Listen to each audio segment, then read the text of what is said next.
superstitious about things like that. Said that a whiff of collards on a Wednesday means you're getting ready to get paid. Or the scent of lemons when it's snowing means somebody close is pregnant. The hint of fish frying on a Thursday means you're having overnight guests for the weekend. And the smell of butter on a foggy night means you're getting ready to fall in love. You smell that? She said excitedly to the back of the cab driver's head. I don't smell nothin'. My cab clean, lady. She yelled at him to stop then.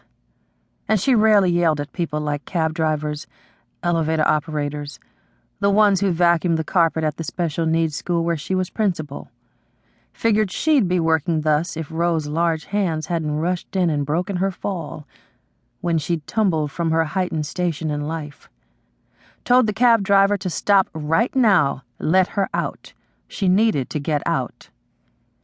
You sure, lady? Here? The lady who tipped me said I wait till you get in your door. She worried too much. I'll be fine, Verdi said, talking about Kit, her close first cousin, her Aunt Posey's daughter, with whom she'd spent the evening, who'd walked outside with Verdi and stuck her head in the cab as it was about to pull off. You call me if that arrogant, pompous professor you shacked up with gives you any shit about staying out so late, Kit had said.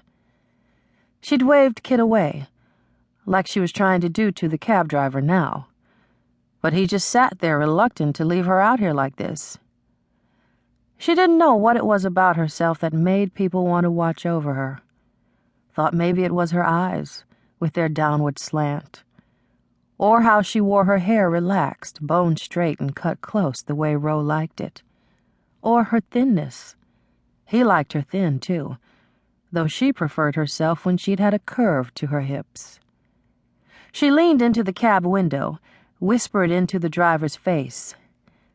My aunt says, if you smell butter on a foggy night, you're getting ready to fall in love.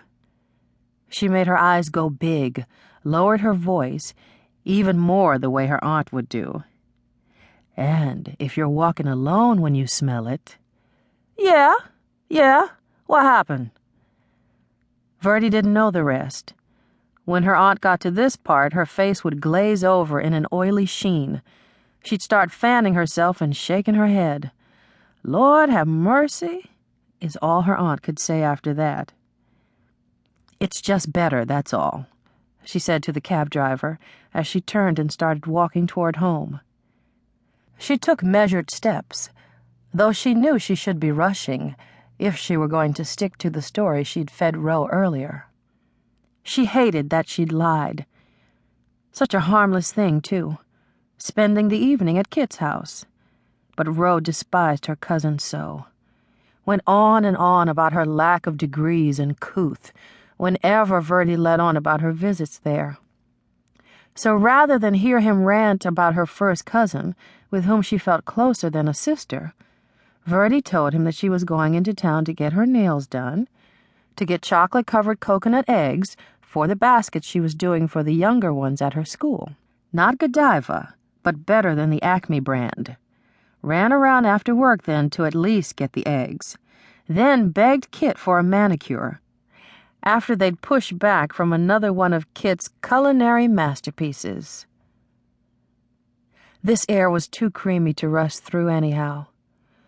As it settled on her forehead now, stroked her, slowed her steps even more. She needed to walk. Not for the sensation of the buttery aroma swimming around in her head, nor for falling in love. She'd been in love once. Loved Ro most of the time now.